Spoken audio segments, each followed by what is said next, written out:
Halo, selamat pagi teman 132. Kembali lagi bersama KPPN Singaraja. Kali ini KPPN Singaraja ada di Pegadaian Cabang Singaraja. Di kesempatan kali ini kita akan membahas terkait kami bersama dengan penyalur Pegadaian Cabang Singaraja. Selamat pagi Pak. Selamat pagi. Gimana kabarnya, baik ya Pak? Kabar baik, luar biasa. Mungkin boleh pertama Pak perkenalan terlebih dahulu dengan Bapak siapa ya? Siap, makasih ya kesempatannya. Selamat pagi rekan-rekan semuanya. Perkenalkan, nama saya Imade Alitiarnya. Saya selaku pemimpin cabang di Pegadaian Cabang Singaraja.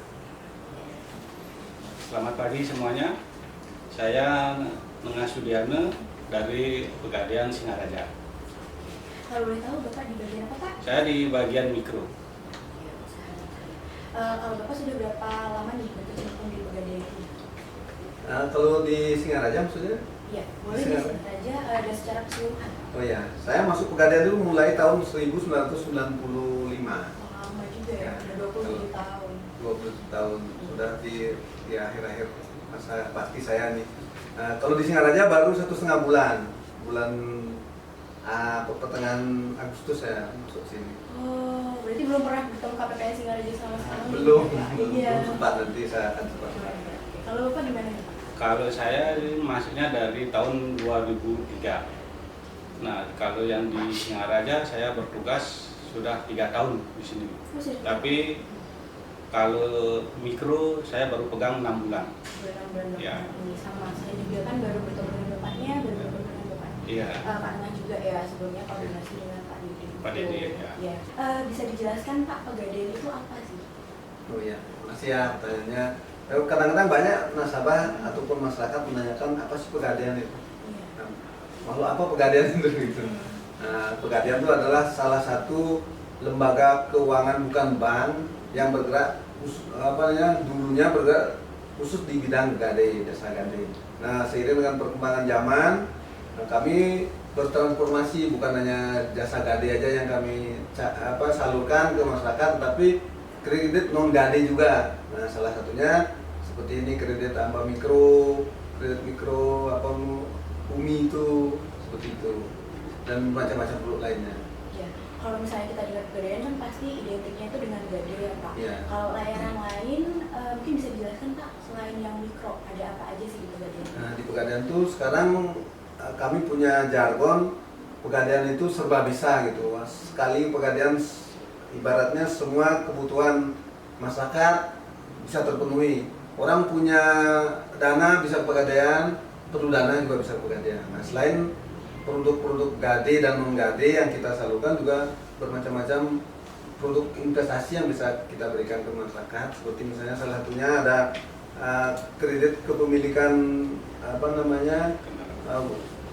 kepemilikan perhiasan bisa, kemudian kredit kepemilikan logam mulia emas bisa, beli tunai juga boleh, kemudian kepemilikan kendaraan bermotor bisa, roda 2, roda 4, baik bekas maupun baru ada juga di Pegadaian.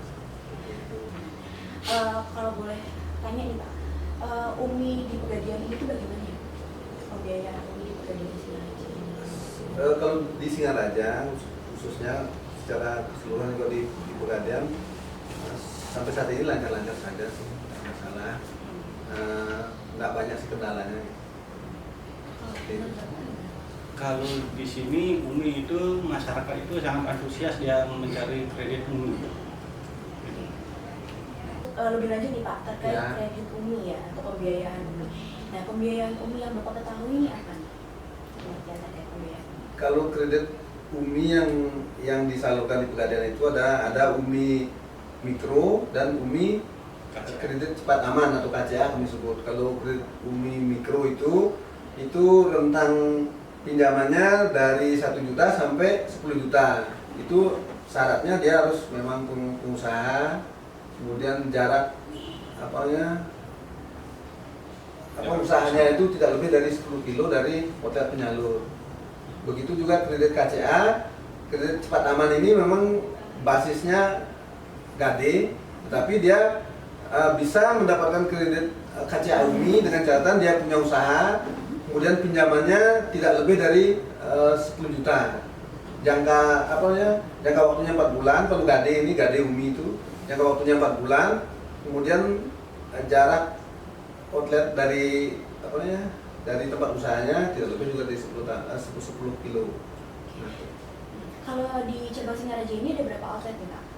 kami punya outlet termasuk cabangnya itu ada 10. Ditambah ada sekarang istilahnya polo. Polo itu co-location, kita kerjasama dengan BRI. Kami punya 4 polo.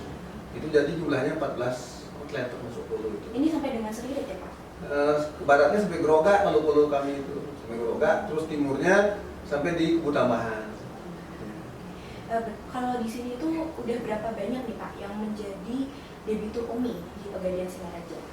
Nah, kalau debitur Umi kami pastinya ada datanya Pak Naya. Ada berapa kira-kira Pak Naya setahunnya? Kalau data Umi itu sudah masuk sekitar 150 rekening. 150 rekening itu Ya. di Pegadaian Singaraja. Di Pegadaian Singaraja sama yang di Seririt gabung itu ya, seluruhnya Di cabangnya. di cabang. Itu penyebarannya bagaimana Pak? Boleh tahu penyebaran daerahnya? Kalau penyebaran daerah itu kalau debitur Umi itu dari Kubu Tambahan sampai ke Gerogak dia. Merata dia. Merata ya? Ya. Oke. Berarti nggak ada salah satu tempat yang lebih banyak gitu Pak? Ada nggak? Yang lebih dominan gitu? Yang lebih banyak dominan? di kota Singarajanya? Kalau yang dominan sih nggak ada. Itu Baik. semua rata dia. Kalau boleh tahu nih, terkait pembiayaan Umi, ini biasanya orang ikut pembiayaan Umi ini untuk apa tujuannya? Kebanyakan untuk apa? Nah, untuk tujuannya ini nasabah itu mencari Umi itu untuk modal usaha, gitu. Untuk menambah modal kerja, untuk menjalankan usahanya, untuk mencari, makanya dia datang ke Pegadaian, gitu. Dengan jaminannya ada yang BPKB, kalau yang KCA Umi itu dengan jaminannya perhiasan emas, gitu. Kalau misalnya untuk lingkup usahanya nih Pak, ada nggak datanya di Pegadaian ini? Untuk lingkup usahanya itu ada. Kebanyakan di bidang apa Pak? Biasanya di bidang dia dagang ya, usaha dagang ya. Dagang, pertanian. Dagang kalau pertanian ada beberapa gitu. Peternakan juga ada beberapa. Itu mayoritas perdagangan. Ada nggak sih Pak yang diingat banget gitu mungkin terkait debitur Umi? Mungkin usahanya nih unik banget nih atau satu dari beberapa orang aja gitu. Ada nggak? Kalau usahanya itu rata-rata dia dagang ya sini. Berarti sama aja. Sama ya. Semuanya. Nggak ada yang Yang menarik gitu. Yang unik yang itu enggak ada.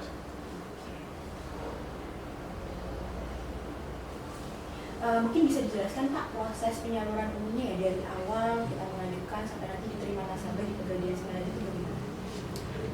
Nah, untuk penerimaan kredit Umi itu yang pertama itu debiturnya datang ke outlet membawa kelengkapan berkas. Setelah dicek di SIKP, di screening, apabila itu lolos nanti kita akan melakukan survei.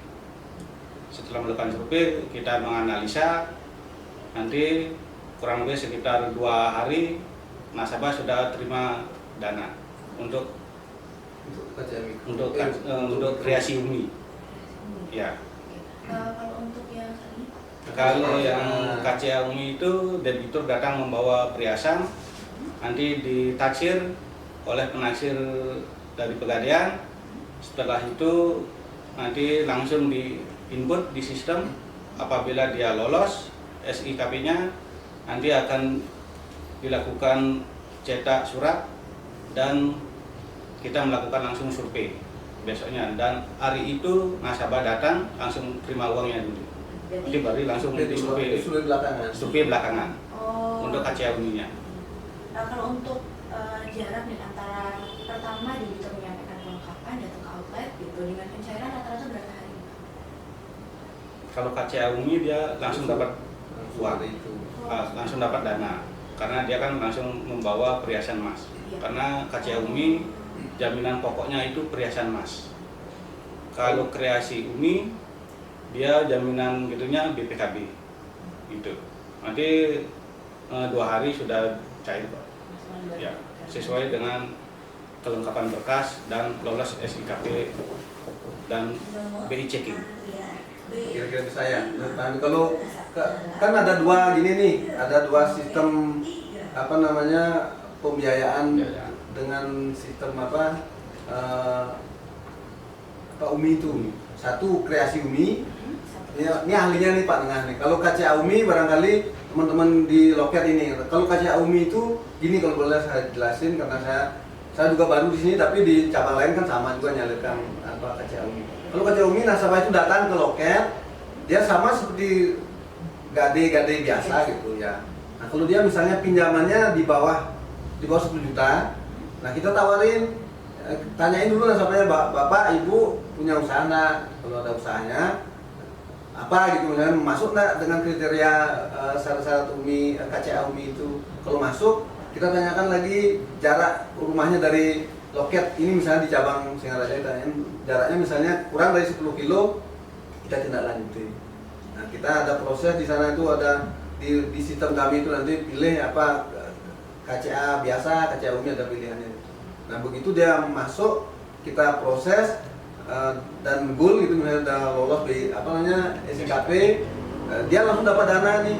Nah, masalah disetujui atau tidak itu belakangan. Masalah disetujui kalau KCA UMI kan dia yang membedakan KCA UMI dengan KCA biasa itu, kredit gade biasa dengan kredit gade UMI itu dari tarif sewa modalnya atau tarif bunganya. Kalau KCA UMI kita memberikan diskon sebesar 0,15% bunga per 45 hari kepada nasabah. Kalau dia lolos nanti surveinya gitu. Kalau udah lolos, otomatis nanti pada saat dia membayar bunga ke depannya, dia akan otomatis bunganya itu dapat subsidi gitu. Kalau enggak dia lolos, tidak mendapatkan subsidi gitu. Itu kalau KCA UMI. Nah kalau kreasi UMI, dia langsung pada saat itu masuk KCA UMI atau tidak kan gitu, pada saat pencairan itu. Karena pinjaman di bawah 10 juta, kita arahkan nasabah itu supaya mendapatkan KCA UMI. Kalau tidak lolos SIKP KCA UMI, dia kreasi UMI, dia beralih ke kreasi biasa, tarif bunganya berbeda dia gitu. Seperti itu. Kalau rata-rata untuk pembiayaan UMI baik KCA sama kreasi ya, kreasi UMI itu bunganya lebih rendah dari Kak? Lebih rendah dibandingkan dengan kalau kreasi kan ada dua nih, kreasi UMI, kreasi biasa gitulah. Ya. Lebih rendah dia kalau kreasi UMI kan memang dapat subsidi. Kalau KCA biasa dengan KCA UMI jelas lebih rendah juga KCA UMI-nya, karena dapat diskon dia 0,15% bunga atau sewa modal. Kalau lolos survei tadi itu. Kalau lolos survei.